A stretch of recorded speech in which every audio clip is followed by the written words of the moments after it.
Jadi ketika jenazah meninggal itu cepat-cepat respon, kita posisikan tangan seperti ini sambil diikat bila perlu, diikat. Ini juga kan supaya jangan nganga. Nah, dia diikat sama kasa atau apa ya, di rumah punya kain apa, dan posisi ini di seperti ini kan, karena ini kalau jenazah sudah meninggal suka ada yang kaku, susah.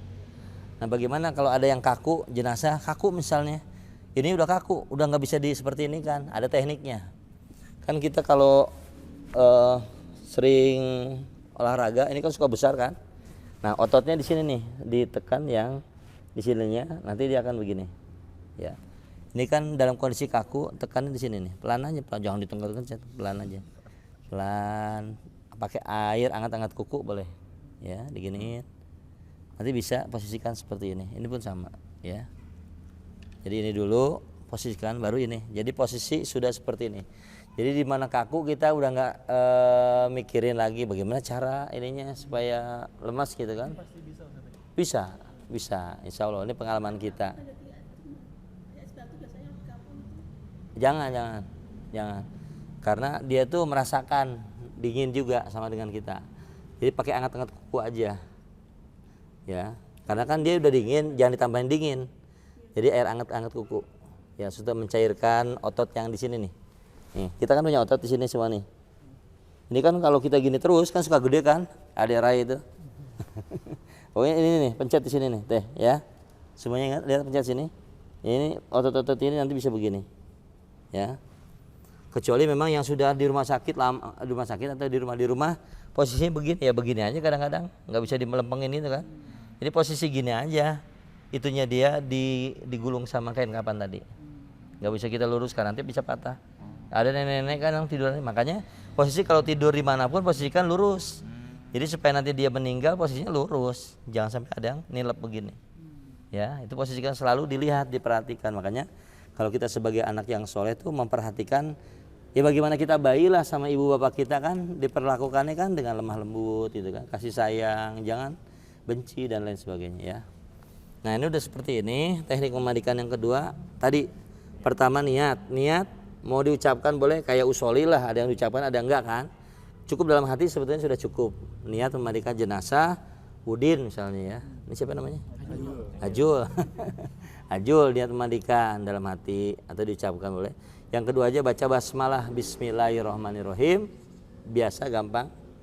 Dan yang ketiga meratakan air ke seluruh tubuh dari kepala tadi hingga kaki. Nah tekniknya ini ambil air, kalau ada selang pakai selang boleh ya. Tekniknya kalau ini selang, contoh ini selang dari kepala terlebih dahulu ya. Jadi gini, supaya nggak masuk ke hidung air dan mulut, jadi tekniknya dia air tuh jatuhnya ke tangan, jangan langsung ke sini. Ya etikanya karena jenazah juga kalau bisa berbicara dia akan merasa sakit. Tapi walau alam. Ya jadi gini. Nah, ini nggak akan kena. Makanya kalau ada basah juga saya berani ini nggak akan masuk ke hidung dan ke mulut. Kalau teknik mandikan basah juga tekniknya gini. Nah, jadi gini tuh. Nah, jadi ini kan udah begini posisinya. Ini udah lemas lah ya. Jadi posisinya begini kalau memandikan. Kalau udah lemas ya. Jadi gini. Hitungan satu ya. Satu ya. Ambil lagi air. Beda dengan pakai selang. Kalau pakai selang kan tadi gini aja pakai selang mah. Gini.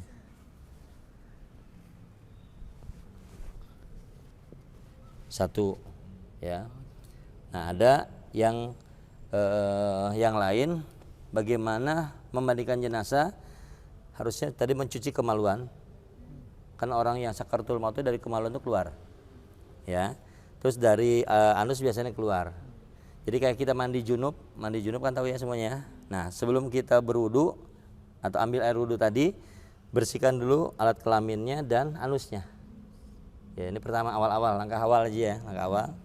Nah itu jadi dibersihkan. Nah ini udah selesai, baru didahulukan atau mendahulukan anggota wudu, ya. Jadi sebelah kanan tadi. Jadi posisinya kan gini.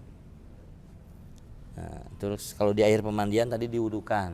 Ya itu bagaimana ikhtilaf. Kalau di masyarakat kita ngikuti jangan sampai kekeh kitanya yang jadi pelaku untuk memandikan itu. Jadi masyarakat tanya, ya diwudukan atau tidak. Kalau tidak juga nggak apa-apa diwudukan, bagus juga karena kan sunnah. Wudu nilai sunnahnya itu kita kena ya diwudukan. Jadi sebagaimana wudunya kita sholat ya, jadi tangannya begini. Biasa tangan dulu kan. Setelah itu kan ada air masih basah kan, mulutnya gini. Nah, setelah itu air ke muka. Ya, setelah itu kan enggak usah, air kan masih ada nih sedikit. Jadi cukup syaratnya gini. Nah, jadi digini. Di bibirnya gitu. Di bibirnya ya, dimasukkan. Jadi nggak dimasukkan air, masukin ke mulut nggak. Pokoknya ini kan masih basah ya. Nanti sebagaimana nanti kita kalau di kepala kayak kita wudhu kan gini kan, nggak semuanya ambil air di gini kan nggak kan. Jadi kan ada air yang masih di sini. Jadi dari kepala sampai terlukuk kan. Kembali lagi langsung telinga 1 kali kan gitu ya. Kalau kita wudhu kan gitu. Ya, sunahnya kan gitu. Nah, jadi kalau diwudukan, kalau misal keluarga minta sebelum dimandikan diwudukan dulu, silahkan. Jadi jangan kekeh pendapat kita kalau di masyarakat. Kita ngikuti mereka ya, karena beda-beda ini. Kalau saya sering ngurus jenazah, kadang-kadang nggak diginiin di masyarakat tuh ada mazhab apa sih nggak ngerti. Ketika meninggal nggak diginiin, cukup begini aja, dibungkus kain kapan, ada seperti itu. Jadi jangan aneh kalau ada di masyarakat seperti itu. Jadi pokoknya mah ini mah posisinya mah begini kalau udah dimandikan ya. Nah terus setelah itu kan tadi hitungan 3 ya, satu ke sini, ambil lagi, 2 ambil lagi, 3. Nah setelah itu dimiringkan. Nah tadi kan ada dimiringkan ya, nanti lihat teorinya dimiringkan. Nah, jadi posisinya yang tim yang di sini megang di sini, yang tim di sana nggak usah megang lagi. Jadi ambil sabun, coba ambil sabun. Nah, ini dari sini kepala. Ya. Sini terus, ya, sampai ngecek anus. Ini segini tuh bisa keluar lagi, ya. Nanti tekniknya kalau udah dicek anus nggak ada, ngeceknya nanti didudukin, udah gitu kan? Terus, ya sampai ke ujung kaki. Nah setelah itu dari sini, miringkannya dari sini. Nah tugas yang di sini dimiringkan lagi. Nah jadi yang di sini yang pakai sabun tadi, nggak harus dari bawah lagi, karena udah setengahnya udah selesai tadi sama kita. Jadi tinggal yang di sininya kasih sabun. Nah jadi nggak harus sampai ke bawah, cukup ya di sini sambil ngecek anusnya, ya. Nah gini, terus sampai ke bawah. Nah, untuk memastikan kalau belum ada enggaknya, nah karena tadi anus itu kalau sudah meninggal dia bisa masuk seperti itu. Kita nggak perlu masuk tangan ke dalam anus tadi, nggak perlu, nggak boleh bahkan ya. Cukup didudukan seperti ini jenazah.